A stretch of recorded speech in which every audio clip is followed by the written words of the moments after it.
Hi friends, నేను మీ అంజని. మీరు చూస్తున్నది ఎస్ఆర్కే హర్రర్ స్టోరీస్.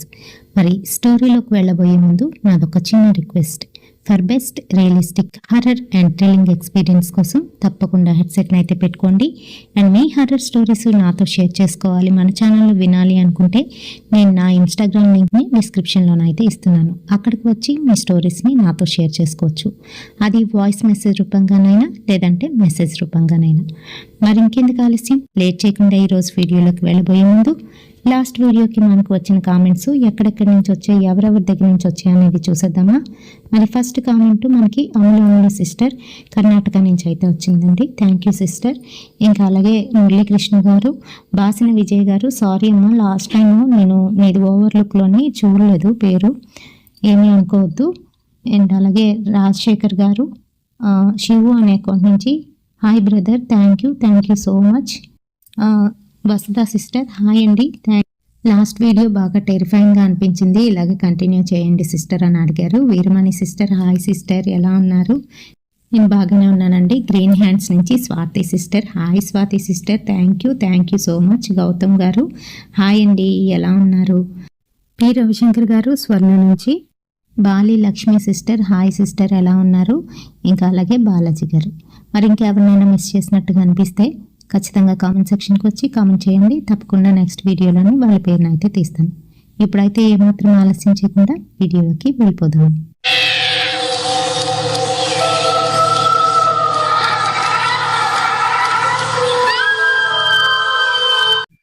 అది ఎండాకాలం, మే నెల, అగ్నికర్తలు నడుస్తున్న సమయం అది. నేను పీజీ కంప్లీట్ చేసుకున్నాను. అప్పటికి ఫస్ట్ ఇయర్ పీజీ అయితే అయిపోయింది. ఎగ్జామ్స్ అయిన తర్వాత కొన్ని రోజులే సెలవు ఇవ్వడం అనేది ఉంటుంది. మరి ఆ కొన్ని రోజుల్లోనే నేను మా అత్త వాళ్ళ ఇంటికి వెళ్దామని డిసైడ్ అయిపోయాను. నా పేరు విజయ. మా మేనత్త అంటే నాకు చాలా ఇష్టం. ఎందుకనంటే నా బాల్యం అంతా కూడాను అక్కడే వాళ్ళ ఇంటి దగ్గరే గడిచిపోయింది. అమ్మ వాళ్ళు ఎక్కడికైనా వెళ్ళినా, లేదు అని అంటే నాకు బోర్ కొట్టినా అత్త దగ్గరికి అయితే వెళ్ళిపోతూ ఉండేదాన్ని. నాకు అక్కడ చాలామంది నా బాల్య స్నేహితులు అయితే ఉన్నారు. వాళ్ళందరినీ కలిసి వాళ్ళతో ఆడుకోవడం నాకు చాలా ఇష్టం. మరి పీజీకి వచ్చినప్పటికీ కూడాను నాకైతే అక్కడికి వెళ్ళాలి, వాళ్ళని కలాలి అని చాలా ఇంట్రెస్ట్ అయితే చూపిస్తూ ఉండేదాన్ని. అలానే నాన్నకు చెప్పి, నాన్న ఈరోజు సాయంత్రం 7 గంటలకు బస్సు ఉందిగా, ఆ బస్సుకు వెళ్తాను అని చెప్తుంది విజయ. అమ్మ రేపు తెల్లవారు వెళ్దుగానిలే, ఇప్పుడెందుకు అని అంటూ ఉంటే, నాన్న ఆల్రెడీ అత్తకు చెప్పేశాను, నా కోసం అత్త ఎదురు చూస్తూ ఉంటుంది, పైగా చేపల కూర కూడా వండుతానన్నది అని అంటూ ఓ పక్క నుంచి బట్టలైతే సర్దేస్తుంది విజయ. విజయ్కి పట్టలేనంత సంతోషం. మరి తను ఊరు వెళ్ళబోతుందని, అంతేకాదు తన ఫ్రెండ్స్ని కలవబోతుందని. మరో పక్క వాళ్ళమ్మ విజయ్ని తిడుతుంది. వేళపాళ లేదా, ఎప్పుడు పడితే అప్పుడు వెళ్ళిపోవడమే అని అంటుంది. అమ్మ నేను ఒక్కదాన్నే కాదు కదా, బస్సులో నాతో పాటు చాలామంది ట్రావెల్ చేస్తారు, నీకెందుకు భయం అని అంటూ ఉంటే, తెలియని వాళ్ళ దగ్గర కూర్చొని బస్సులో ఉన్న వాళ్ళందరూ నా వాళ్ళే అంటే కుదరదు, ఎవరో ఒకళ్ళు తెలిసిన వాళ్ళు ఉంటే బాగుంటుంది, లేదంటే రేపు మార్నింగ్ వెళ్ళొచ్చు, అయినా రాత్రిపూట ప్రయాణాలేంటి అని మందలిస్తుంది. మరో పక్క వాళ్ళ నాన్న పోనీలేదు, చిన్నపిల్ల ఏదో ఇష్టపడుతుంది, వెళ్ళని అని చెప్తున్నారు. ఇంకొక గంటలోనైతే నాకు బస్సు అయితే ఉంది. మరి ఆ బస్సు పట్టుకోవడానికి నేను ఇంటి దగ్గర నుంచి ఇప్పుడే స్టార్ట్ అయిపోవాలి. ఓకే సరేనమ్మా జాగ్రత్త అని చెప్తూ వెళ్తూ ఉంటే, వాళ్ళమ్మ మటుకు నువ్వు జాగ్రత్తే, మాకు తర్వాత జాగ్రత్తలు చెప్తూగానిలే, జాగ్రత్తగా చూసుకొని వెళ్ళు, మెడలో చైను చగ్రికి వేసుకో, లేదంటే ఆ చున్నీతో కప్పేసాయి అని చెప్తుంది గట్టిగా అరుస్తూ. అమ్మా క్యాబ్ వాడు వచ్చాక వాడి ముందంటావేంటి అంటూ సైకిల్ చేస్తూ మొహం చిట్లించుకొని, సరేనన్నా వెళ్ళొస్తా అంటూ బాయ్ చెప్పేసి క్యాబ్ అయితే ఎక్కేసింది. మరి క్యాబ్ వాడు చాలా తొందరగా బస్ స్టాండ్కి అయితే తీసుకొచ్చేసాడు. అప్పటికి ఇంకా 6:30 అవుతుంది. ఇంకొక అరగంట ఎలా గడపాలి అని అటు ఇటు చూస్తుంది. ఇంకా అక్కడున్న షాప్కి వెళ్ళి ఒక కూల్ డ్రింకు, బిస్కెట్ ప్యాకెట్ అయితే తీసుకొని బ్యాగ్లోనైతే పెట్టుకుంది. తన బస్సు ఎక్కడుందా అని వెతుకుతుంది. బస్సు ఆల్రెడీ వచ్చి ఒక చోట అయితే ఉంది. సరే, ఇంకా బస్సు అయితే ఎక్కేసింది. అమ్మయ్య అని ఊపిరి పీల్చుకుంది. ఈలోపు కండక్టర్ వచ్చి టికెట్ అయితే తీశాడు. బస్ కూడా స్టార్ట్ అయిపోయింది. రాత్రి సమయంలోనే అక్కడి నుంచి జర్నీ చేసుకొని గంటన్నరలో వాళ్ళ ఊరైతే వెళ్ళిపోయింది. ఇంకా అప్పటికి సమయం 8:30 అయితే అవుతుంది. ఇంకా అక్కడక్కడ జనాలు ఉన్నారు, కానీ అది కూడా మగవాళ్లే. చుట్టూ అంతా చూస్తూ, చాచా ఏంటి ఊరు ఇంకా మారలేదు, ఆ జనాలు, ఆ చూపులు అనుకుంటూ తన బ్యాగ్ని గట్టిగా పట్టుకొని ముందుకైతే వెళ్ళింది. స్టాండ్లో నుంచి బయటకు వచ్చిందో లేదో, మేడం ఆటో ఆటో ఆటో అంటూ పక్క నుంచి ఆటో వాళ్ళు అరుస్తున్నారు. ముసలోళ్ళు ఎవరితోనే ఆటో ఎక్కితే బెటరు అనుకుంటూ అంతా చూసి అక్కడ ఒక ముసలాయన ఉంటే, ఏండి ఆటో తీస్తారా, పలానా చోటుకి వెళ్ళాలి అని చెప్తుంది. వెళ్తానమ్మా, సరే పద అంటూ లగేసి లోపల పెట్టి ఎక్కి కూర్చోమ్మా అని చెప్పి ఆటో స్టార్ట్ చేసి ముందుకైతే వెళ్ళాడు. బాగా చీకటిగా ఉంది. అసలు రోడ్డుకి కూడా సరిగ్గా కనిపించట్లేదు. లైట్లు అయితే అక్కడ అక్కడ వెలుగుతూ ఉన్నాయి, మిగతావన్నీ పోయాయి. ఏమండి ఇక్కడ ఎప్పుడు ఇలాగనే ఉంటుందా, నా చిన్నప్పటి నుంచి చూస్తున్నాను, ఏదైనా చిన్న మార్పైనా వస్తుందేమో అని. అప్పుడు ఎలా ఉందో ఎప్పుడు అలాగనే ఉంది ఈ ఊరు అని అంటుంది విజయ. ఏం చేస్తామమ్మా మరి, మా ఊరి పరిస్థితి అంతా. ఎప్పుడూ ఎన్నికలైనప్పుడు వస్తారు, ఆ తర్వాత మరి కనే కనిపించరు. రోడ్లే కాదు, లైట్లు అన్నిటి పరిస్థితి ఇంతే అని చెప్తూ ఉన్నాడు. ఇంకా దగ్గరికి అయితే వచ్చేశారు. ఈలోగా ఆపండి ఆపండి, ఇక్కడ ఆపేయండి అంటూ ఆపించేసింది. అమ్మా ఇక్కడెక్కడున్నాయి ఇళ్ళు, మీ ఇల్లు ఎక్కడా అని అడుగుతున్నాడు. కొంచెం దూరంలోనే ఉందండి, నాదిగో మా ఫ్రెండ్ కనిపిస్తుంది, మా ఫ్రెండ్తో పాటు వెళ్ళిపోతాను, సరేనా అంటూ డబ్బులు ఎంత అయ్యాయి అంటూ డబ్బులు తీసి ఇచ్చేసింది. ఆటో అతను వింతగా విచిత్రంగా విజయ్ కాసి అటుపక్కకు రోడ్డు కాసి చూస్తున్నాడు. ఇంకా విజయ్ అయితే ఏం మాట్లాడకుండా వెనక్కి కూడా తిరిగి చూడకుండా గబగబా 4 అడుగులు ముందుకు వేసి మెల్లగా నడుస్తూ వెళ్ళిపోతుంది. ఒక్కదాన్ని అలా వెళ్తూ ఉంటే, అమ్మో ఈ అమ్మాయి ఏంటి భయం లేకుండా రాత్రిపూట ఒక్కరిదాయే వెళ్ళిపోతుంది అనుకుంటూ, అయినా నాకెందుకులే అని మళ్ళీ ఆటోను రివర్స్ చేసుకొని వెనక్కైతే వచ్చేశాడు. కానీ విజయ్ మటుకు ముందుకు వెళ్ళి, ఏ స్వప్న ఆగువే, ఎక్కడికి వెళ్ళిపోతున్నావు అని పిలుస్తుంది. స్వప్న చిన్ననాటి స్నేహితురాలు. తనంటే విజయ్కి చాలా ఇష్టం. చిన్నప్పుడు ఇద్దరు కలిసి వాళ్ళ అత్తమ్మ వాళ్ళ ఇంట్లోనే ఆడుకుంటూ అక్కడే భోజనం చేసి అక్కడే పడుకుండేవారు. మరి ఆ చనువు మీద స్వప్న ఆగు అంటూ గట్టిగానైతే అరిచింది. స్వప్న నడుచుకొని వెళ్ళిపోతుంది ఆ రాత్రి సమయంలోనే. వెంటనే తన పిలుపు వినేసరికి ఆగి వెనక్కి తిరిగి అయితే చూసింది. ఎక్కడికే ఈ సమయంలో వెళ్తున్నావు, సర్లే కరెక్ట్ టైంకి కనిపించావు, నేను ఇంటికి ఒక్కదాన్ని ఎలా వెళ్ళాలా, ఈ ఆటో కూడా అక్కడి వరకు వచ్చి ఆపేస్తాడు, ఒక్కదాన్ని నడుచుకొని వెళ్ళాలి, బోర్ కొట్టేస్తుంది అనుకున్నా, కరెక్ట్గా నువ్వు కనిపించావు, పద పద ఇంకేంటి విషయాలు అని అడుగుతుంది. తన్ని చూస్తున్న స్వప్న చిన్న నవ్వు నవ్వి ఇంకేం మాట్లాడకుండా అలానే ముందుకి అడుగులు వేసుకుంటూ వెళ్తుంది. నిన్నే అడుగుతున్నానే, ఏం మాట్లాడవా ఏంటి అని అంటూ ఉంటే, ఏం మాట్లాడమంటావు అని అంటుంది స్వప్న. నేను ఇన్ని రోజుల తర్వాత ఊరి నుంచి వచ్చాను మీ అందరినీ కలవడానికి, పైగా మనం చిన్నప్పుడు చేసిన అల్లరంతా కూడా జ్ఞాపకం వస్తుంది నాకు, అందుకనే వస్తాను, నువ్వేమో ఇలా మౌనంగా మంకుగా ఉన్నావు అని అంటూ ఉంటే, అదేం లేదే, పద పద వెళ్ళిపోదాం అంటూ గబగబా అడుగులు వేస్తుంది. అవును, నీకేదో సంబంధం చూసారంట, ఎంతవరకు వచ్చిందేంటి అని అడుగుతుంది. ఇదిగో ఇంతవరకు వచ్చింది.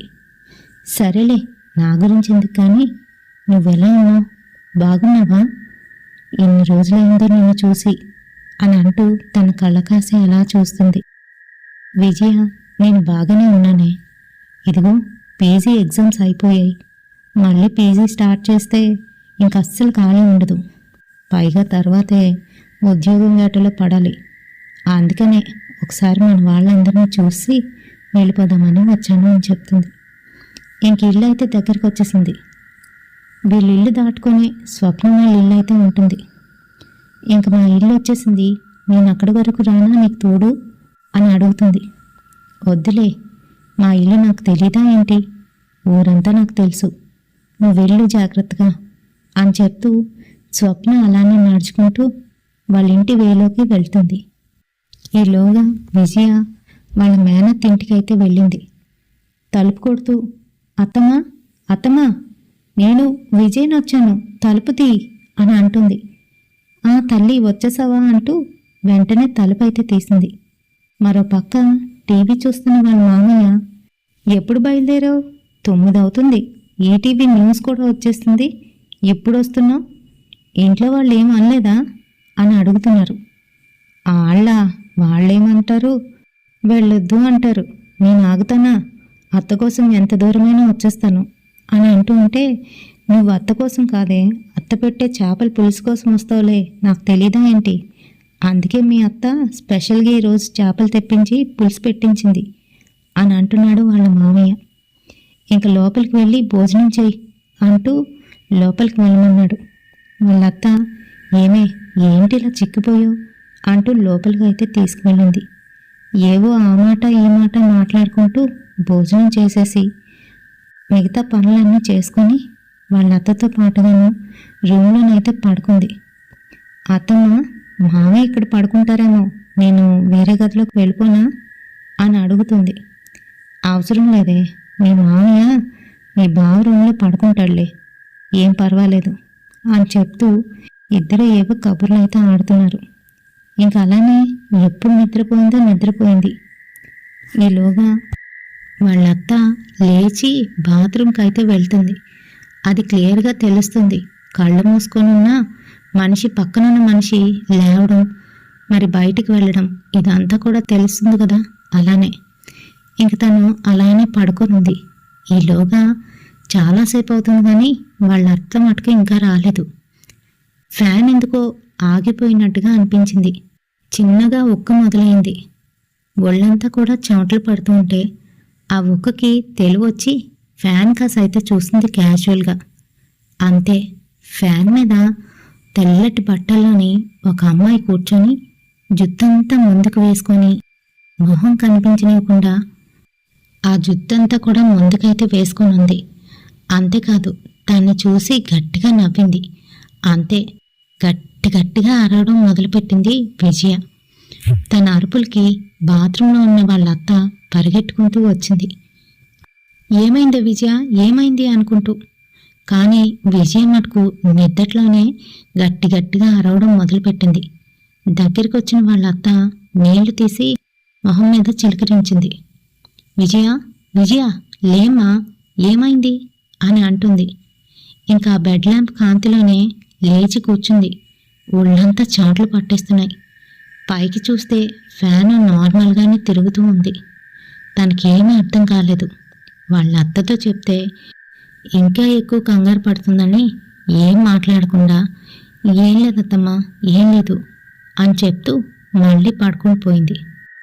ఇంకా తెల్లవారేసరికి విజయ గబగబా లేచి స్నానం అది చేసుకొని కాస్త పూజ చేసి, అత్తయ్య నేను మా ఫ్రెండ్ దగ్గరికి వెళ్ళినా మరి అని అంటుంది. వెళ్ళు తల్లి, పక్కింట్లోని మీ ఫ్రెండ్ సుధా వాళ్ళు ఉంటున్నారు, వాళ్ళు మొన్న వచ్చారు, సుధా ఇప్పుడు కడుపుతూ ఉందే అని చెప్తుంది. ఏంటి, నా వయసుదయ్యే కదా సుధా కూడాను, అప్పుడే కడుపా అని అంటుంది. నీకు పెళ్లి చేస్తే నీకు కూడా పిల్లలు పుట్టేస్తారు, ఏముందిలే అంతా అయిపోతుంది అని వాళ్ళ అత్త నీరసంగానైతే మాట్లాడుతుంది. ఊరుకొత్త, పెళ్లి గురించి అప్పుడే మాట్లాడుకో, నాన్న కూడా పెళ్ళి అని తినేస్తున్నారు. సరే అయితే నేను వెళ్ళి కాసేపు దాంతో మాట్లాడి అలా ఊరంతా తిరిగేసి వస్తాను అంటూ పక్కింట్లో ఉన్న సుధ వాళ్ళ ఇంటికి అయితే వెళ్ళింది. సుధా ఎక్కడున్నావే అంటూ బయట నుంచి అయితే కేకేస్తుంది. ఇంకా మెల్లగా నడుచుకొని బయటకైతే వచ్చింది సుధ. ఎవరది అనుకుంటూ చూసేసరికి విజయ. విజయ, ఎప్పుడొచ్చావే నువ్వు? నా గురించే వచ్చినట్టున్నావు. నాకేం తోచట్లేదు ఇక్కడ. ఉంటావా? ఎన్ని రోజులు ఉంటావు? అన్ని ప్రశ్నల మీద ప్రశ్నలు అయితే వేసేస్తుంది. హలో హలో ఆగమ్మా, అంత ఫాస్ట్గా క్వశ్చన్ల మీద క్వశ్చన్లు వేస్తే ఎలా? పద, రెడీ అయితే అలా ఒకసారి రౌండ్ వేసి చూద్దాం అని అంటుంది. తల్లి, నేను ఇప్పుడు నార్మల్గా లేను, కడుపుతూ ఉన్నాను, కనిపిస్తున్నానా అని అంటుంది. ఎన్నో నెల అని అడుగుతూ ఉంటే మొన్నే 8 పూర్తయి 9 వచ్చేసింది. ఇప్పుడు ఇంకా నన్ను బయటనైతే అడుగు పెట్టనివ్వరు. అమ్మవాళ్ళు ఎంతసేపు అయినా ఇంట్లో కూర్చొని మాట్లాడుకుందాం, ఓకేనా అని చెప్తుంది. ఇంట్లోనా? నాకు రోజు ఇంట్లో కూర్చొని బోరు కొట్టేస్తుంది. సరే అయితే నువ్వు రాకు, కానీ నేను అలా తిరిగేసి వస్తాను. మన వాళ్ళందరూ ఉన్నారు కదా ఊర్లోని అని అంటుంది. ఉన్నారు, చింటుగాడు, గిరిజ, శ్వేత అందరూ ఉన్నారు అని చెప్తుంది. తెలుసులే, సరే అయితే నేను వెళ్ళొస్తాను అంటూ వెళ్తూ వెళ్తూ స్వప్న నేను వెళ్తాంలే అని చెప్పి వెళ్ళిపోతుంది. ఏయ్ అని పిలుస్తుంటే వినకుండా ముందుకు నడుచుకుని అయితే వెళ్ళిపోయింది విజయ. ఇక తనకేమీ అర్థం కాలేదు. ఇదేంటి ఇలా మాట్లాడుతుంది అనుకుంటూ లోపలికైతే వెళ్ళిపోయింది. అది పల్లెటూరు, పైగా అక్కడ కొన్ని ఐటమ్స్ చాలా తక్కువకైతే దొరుకుతాయి. పైగా అదంతా కూడాను ఇదివరకట్లోనే తన చిన్నప్పుడు తిరిగిన ఊరు కాబట్టి అంతా ఒకసారి రిఫ్రెష్ అవుతుంది. ఊరంతా తిరుగుతూ విండో షాపింగ్ అయితే చేస్తుంది. అంటే నేత్రానందం కోసం ఖాళీగా ఏం కొనకుండా తిరుగుతూ ఉంటారు కదా, దాన్నే విండో షాపింగ్ అంటారులేండి. మరి అలానే చూస్తూ ఏదో ఒక బట్టల షాప్ దగ్గరికి అయితే వెళ్ళింది. అక్కడ చీరలున్నాయా, చూపిస్తారా అని అడుగుతుంది. నువ్వేటమ్మా విజయ, రా అంటూ ఏవో చీరలు తీసి చూపించాడు.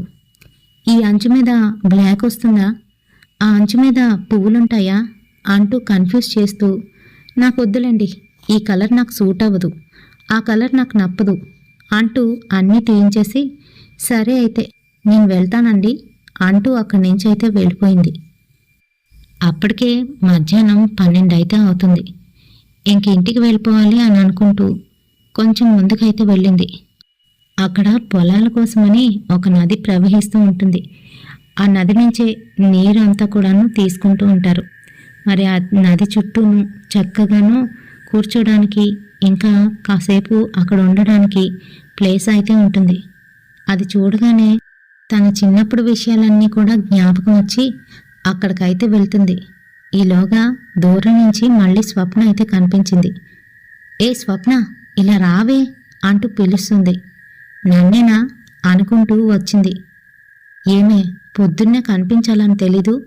మీ ఇంటికి వద్దామనుకున్నాను, కానీ అదిగో మీ మోనార్క్ నాన్న బయటనే కూర్చొని ఉన్నాడు. అతను చూసి నేను ఇంకా మీ ఇంటికి వైపు అయితే రాలేదు అని చెప్తుంది. ఆ మాటలకి నవ్వుతుంది స్వప్న. అవును, ఇంతకీ మన ఊర్లోని విశేషాలేంటి? కొత్తగా ఏమైనా షాపులు కట్టారా? ఏమైనా ఉంటే చెప్పు, ఇద్దరం కాస్త అలా వెళ్ళి వచ్చేద్దాం అని అంటుంది. ఈలోగా తను స్వప్నతో అలా మాట్లాడుతుంటే తన ఆపోజిట్ సైడు మరొక కొంతమంది అబ్బాయిలు అయితే ఉన్నారు. ఆ అబ్బాయిలు విజయ కాసి వింతగానైతే చూస్తున్నారు. ఇంకా వాళ్ళని చూస్తుంటే విజయ్కి భయం వేసింది. శ్వేత, ఇక్కడి నుంచి వెళ్ళిపోదాం పదా అని అంటుంది. సరేనని 4 అడుగులు వేసారో లేదో చల్లటి గాలి వచ్చి వాళ్ళ మొహాన్ని అయితే తాకింది. ఇంకా అప్పటి వరకు బాగా ఎండగా ఉన్న వాతావరణం ఒకేసారి చల్లగానైతే మారిపోయింది. అంతేకాదు, వర్షం కూడా స్టార్ట్ అయిపోయింది. అరేరే, వర్షం స్టార్ట్ అయిపోయింది అని అంటూ ఉంటే ఇంకా స్వప్న మటుకు ఏదో కోల్పోయిందా అన్నగా అలానే పైకి కిందికి చూస్తుంది. సరే సరే, పద పద, ఈ సమయంలోనే చెరువు అందంగా కనిపిస్తుంది, ఒక 4 పిక్కులు తీసుకుందాం పద అని అంటుంది. నేను రాను, నేను ఈ చెట్టు దగ్గర ఉంటాను, నువ్వు వెళ్ళి తీసుకొని వచ్చేయి అని అంటుంది స్వప్న. సరే అయితే నీ ఇష్టం, మిస్ అయిపోతావు మరి చూసుకో అంటూ తను దూరంగా వెళ్ళి ఏవో పిక్స్ అయితే తీసుకుంటుంది. ఈలోగా తనకు ఆపోజిట్లో ఉన్నవాళ్ళు తిన కాసి వింతగా విచిత్రంగానైతే చూస్తున్నారు. పైగా అక్కడ ఎవ్వరూ లేరు, నిర్మానుష్యమైన ప్రదేశంలోనైతే ఉంది విజయ. తను అలా పిక్స్ తీసుకుంటూ ఒక్కసారిగా స్వప్న వైపు అయితే కెమెరాని తిప్పింది.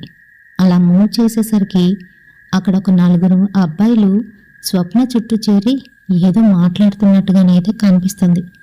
అది చూడగానే విజయ్కి ఎందుకో భయం వేసింది. గబగబా వాళ్ళ దగ్గరికి అయితే వెళ్ళింది. ఏ ఏమైంది? ఎందుకు అమ్మాయి దగ్గరికి వచ్చారు? ఏం మాట్లాడుతున్నారు? మీరెవరు అసలా? అంటూ గట్టిగా అంటూ వాళ్ళ దగ్గరికి వెళ్ళి అక్కడ వాళ్ళని అడ్డు తప్పుకోమని స్వప్నం చూసేసరికి అక్కడ ఎవ్వరూ కనిపించలేదు. స్వప్న ఏంటి ఇప్పటి వరకు ఇక్కడే ఉండాలిగా అంటూ కన్ఫ్యూజ్ అయ్యి మళ్ళీ వాళ్ళనే అడుగుతుంది. ఏమండి, ఇప్పుడు ఒక అమ్మాయి ఇక్కడ ఉండాలి కదా, మీరందరూ అమ్మాయి చుట్టూ చేరారు, ఆ అమ్మాయి ఏది అని వింతగా అడుగుతుంది. తన మాటలను విని అక్కడ ఉన్నవాళ్ళు, లేదండి మేము ఇప్పుడే వచ్చాం, ఇలా ఏదో సరదాగా అందరం గుంపుగా నించున్నాం అంతే, ఇక్కడెవరూ రాలేదు అని చెప్తున్నాడు.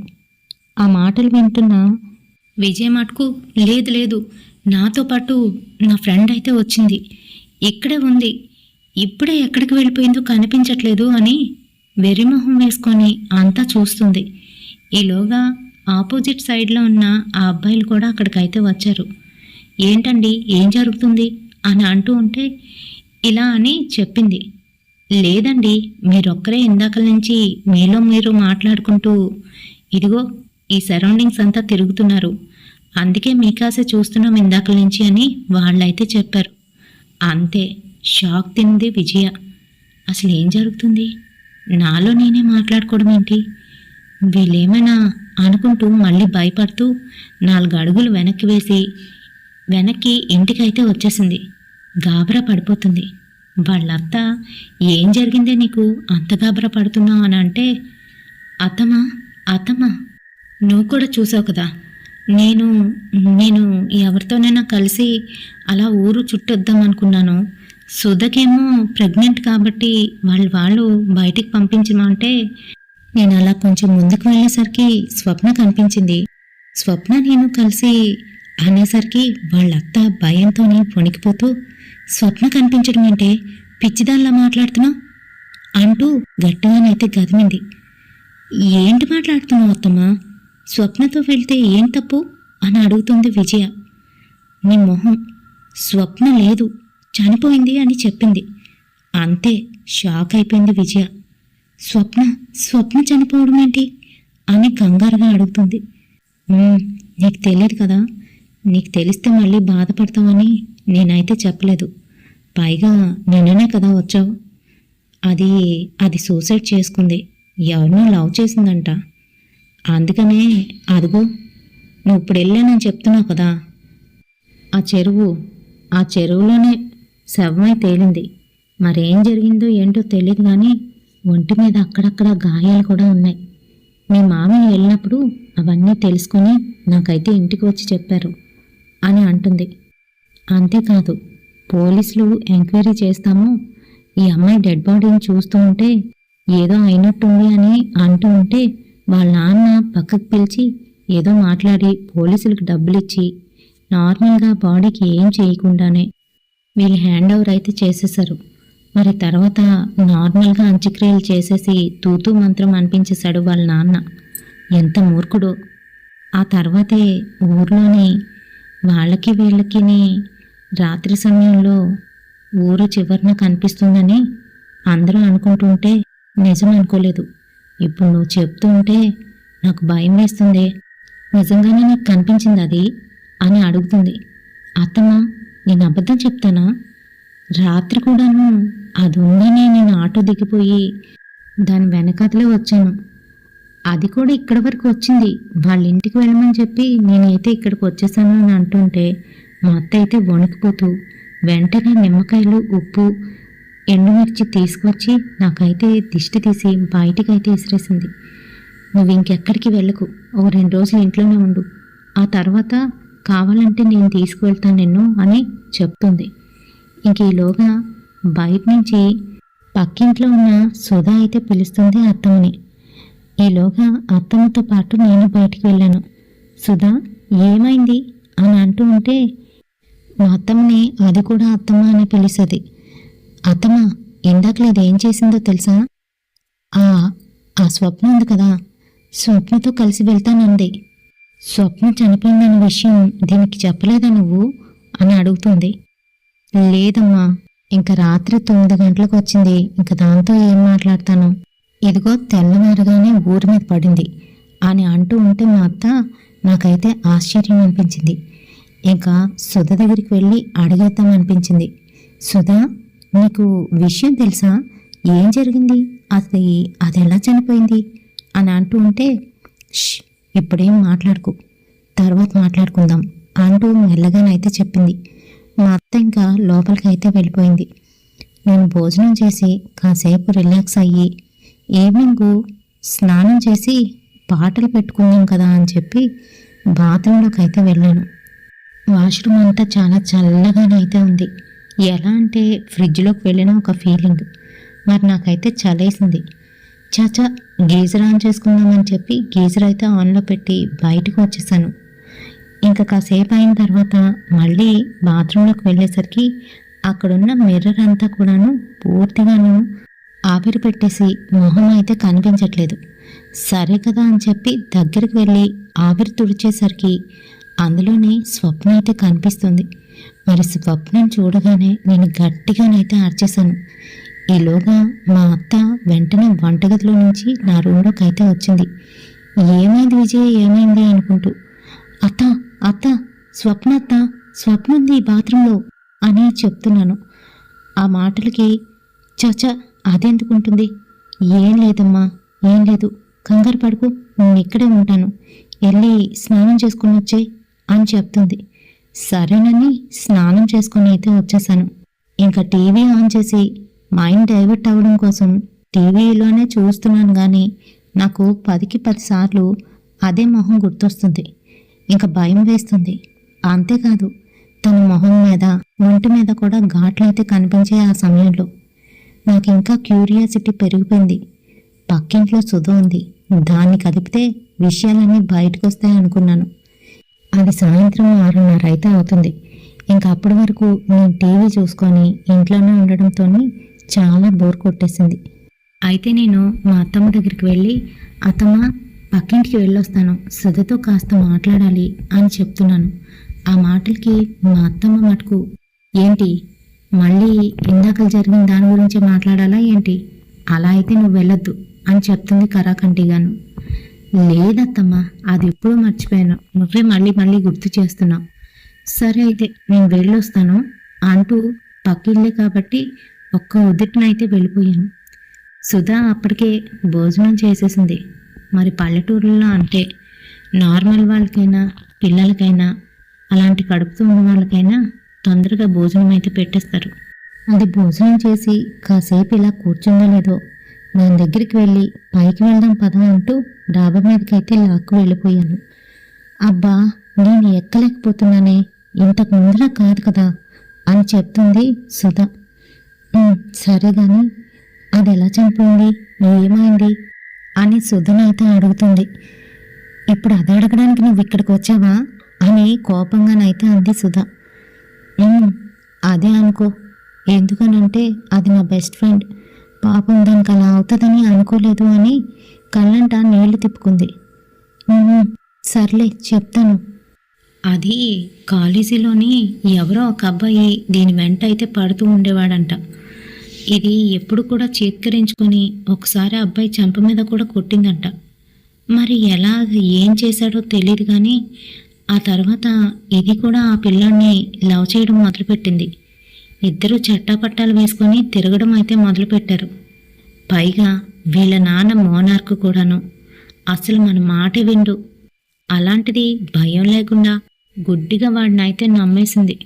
మరి అది చనిపోయిన ముందు రోజు అంటూ జంకుతూ అక్కడితో ఆపేసింది సుధ. ఏమైంది తెలిసి కూడా చెప్పట్లేదు కదూ, నేను కూడా నీ ఫ్రెండ్నే కదా, దానికి కూడా ఫ్రెండ్నే కదా, ప్లీజ్ ప్లీజ్ చెప్పు చెప్పు అని అడుగుతుంది. సరే, ఇది నాకు మన ఫ్రెండ్సే చెప్పారు. అంతేకాదు వాళ్ళ నాన్న బయటికి తెలిస్తే పరువు పోతుందని పోలీసులకి డబ్బులు ఇచ్చి మెయింటైన్ చేయించాడు. అదేంటంటే వాడు ఒకరోజు అదే ఆ చెరువు వైపు అయితే తీసుకువెళ్ళాడు. ఎప్పుడో కొట్టిన విషయాన్ని వాడు అది మర్చిపోలేదు. అంతేకాదు, తిన మీద పగబట్టి ప్రేమిస్తున్నట్టు నటించాడు. వాడితో పాటు మరొక ముగ్గురినైతే అక్కడికి తీసుకువచ్చాడు. పాపం ఇది వాడిని నమ్మి అక్కడికైతే వెళ్ళిపోయింది. మరి అక్కడ నలుగురు కలిసి అంటూ తన బాధతోని మొహం దించుకుంది. ఇంక తనకైతే అర్థమైపోయింది. ఆ తర్వాత అందరూ కలిసి దాన్ని నిర్దాక్షిణ్యంగానూ ఆ చెరువులోకి అయితే తోసేశారు. అది చనిపోయింది. అది పాపం కావాలని ఆత్మహత్య చేసుకోలేదు. దాన్ని చంపేశారు అంటూ ఏడవడం మొదలుపెట్టింది సుధా. ఎలా ఏడుస్తుంది అంటే తన ఏడుపుల నుంచి మరొకరి గొంతు అయితే వినబడుతుంది. అది మరి ఇంకెవరో కాదు, స్వప్న గొంతు. అప్పటి వరకు తన ఎదురుగా ఉన్న సుధా దూరంగా మేడ చివరికి వెళ్ళి ఏడుస్తూ అక్కడి నుంచి దూకడానికైతే ప్రయత్నిస్తుంది. అది గమనించిన విజయ సుధా దగ్గరికి వెళ్ళి గట్టిగా చేయి పట్టుకొని వెనక్కైతే లాగేసింది. అంతే, సుధా ఒక్కసారిగాను షాక్లో నుంచి బయటపడింది. తనకేం జరిగిందో తెలియట్లేదు. ఇంకా అక్కడేం మాట్లాడకుండా విజయ నేను ఇంటికి వెళ్ళాలి అంటూ ఇంటికైతే వెళ్ళిపోయింది. కానీ విజయ ఏమీ తినట్లేదు, ఏమీ తాగట్లేదు. నాకు నిద్ర వస్తుంది అత్తమ్మ అనుకుంటూ తన బెడ్రూమ్లోకి వెళ్ళి పడుకొని పోయింది.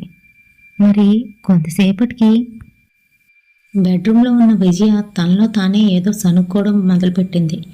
అది ఎలా ఉందంటే ఎవరితోనో మాట్లాడుతున్నట్టుగా తనలో తానే మాట్లాడుకుంటుంది. అయితే నువ్వు రావా? నేనే రావాలా? ఆహా, వద్దొద్దు, నువ్వు వెళ్ళిపో. నేను తర్వాత వస్తాను అంటూ ఏవో పిచ్చి పిచ్చిగా మాట్లాడుతుంది. తన మాటలు వింటున్న వాళ్ళ అత్తకి భయం వేసింది.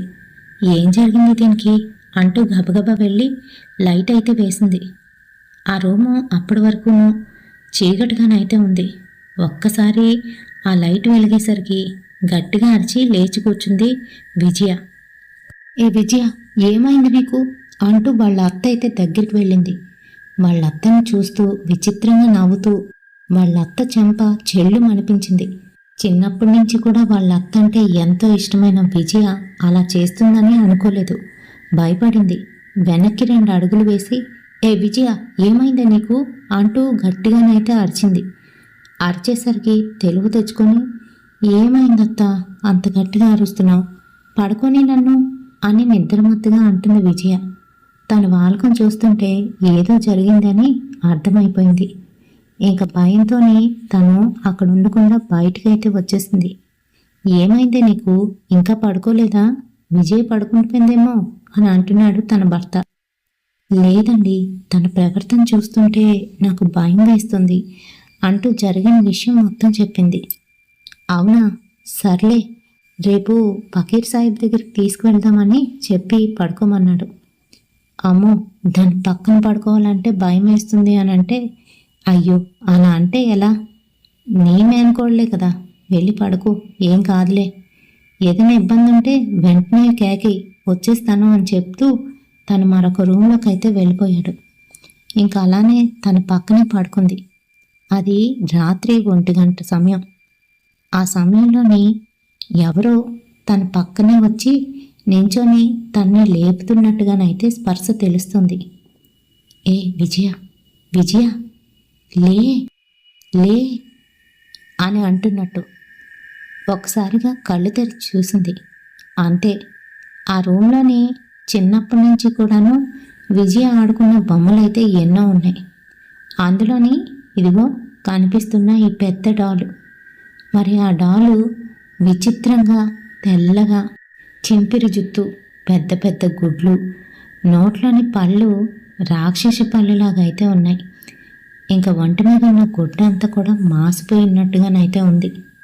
అలాంటి బొమ్మ ప్రాణం పోసుకొని వచ్చి తన ముందు నుంచొని పిలుస్తున్నట్టుగానైతే తను ఫీల్ అయింది. అంతే, గట్టిగా అరిచేసింది. వెంటనే పక్కన పడుకున్న వాళ్ళ అత్త అయితే లేచి కూర్చుంది.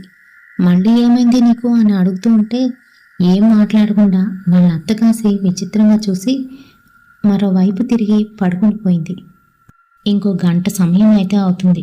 ఈలోగా వాళ్ళు ఉంటున్న బెడ్రూమ్ తలుపు ఎవరో తీసుకొని లోపలికి వస్తూ నవ్వుకుంటూ తన దగ్గరికి వచ్చి, ఏ లెగుస్తావా, లెగు లెగు, పద వెళ్ళిపోదాం, ఇక్కడ బాలేదు, వెళ్ళిపోదాం పద, కనీసం డాబా మీదకైనా రా అని పిలుస్తుంది మెల్లగాను. తను అలా మెల్లగా పిలిచేసరికి భయపడిపోయింది విజయ. లేచి కూర్చుంది. తలుపు ఎవరో తీసి వాళ్ళిద్దరు కాసి వింతగా పెద్ద పెద్ద గుడ్లు వేసుకొని జుత్తంతా విరబూసుకొని వాళ్ళ కాసి చూస్తున్నట్టుగానైతే కనిపించింది. అంతే, ఈసారి గట్టిగా అరవడంతో పాటు అనుకోకుండాను యూరినేట్ కూడా చేసేసింది అక్కడ బెడ్ మీద. మరి ఆ రోజు రాత్రంతా కూడాను మెలకువగా ఉండి తన్ని జాగ్రత్తగానైతే చూసుకుంది వాళ్ళ మేనత్త. మర్నాడు దర్గాకైతే తీసుకుపోయారు. ఇంకా లాభం లేదు, ఇలా ఉంటే మనిషి ఇబ్బందికరంగా తయారవుతుందని. ఎప్పుడైతే వాళ్ళు దర్గా వైపు తీసుకువెళ్లారో ఏదో విధంగానూ ఆటోలో నుంచి దూకేద్దామని గట్టిగా బలం ఉపయోగించి ఆటోనైతే తిరగబెట్టేద్దామని ఏదేదో అనుకుంటూ అలానే చేయడానికి ప్రయత్నిస్తుంది. కానీ వాళ్ళ అత్త మామయ్య గట్టిగా పట్టుకొని తనైతే ఆ దర్గా వరకు లాక్కొచ్చారు. మొత్తానికి ఆ ఫకీర్ వచ్చి కొరడాతో కొడుతూ నా కళ్ళల్లోని నిమ్మకాయనైతే పిండేశాడు. అంతే, నాలో ఉన్న స్వప్న నన్నేం చేయొద్దు అంటూ ఏడుస్తూ ప్రాధాయపడుతుంది.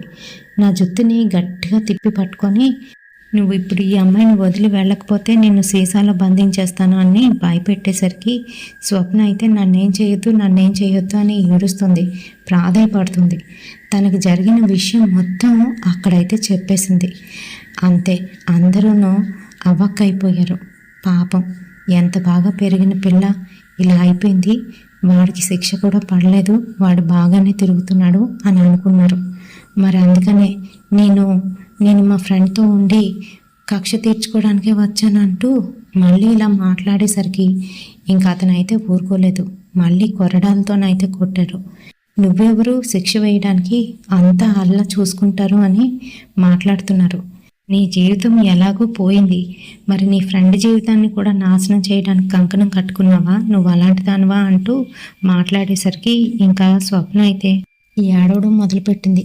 అది ఏడుస్తూ ఉంటే అక్కడ ఉన్న వాళ్ళందరూ కూడా భయపడిపోతున్నారు. ఎందుకనంటే దాని గొంతు 2 రకాలుగానైతే వినబడుతుంది.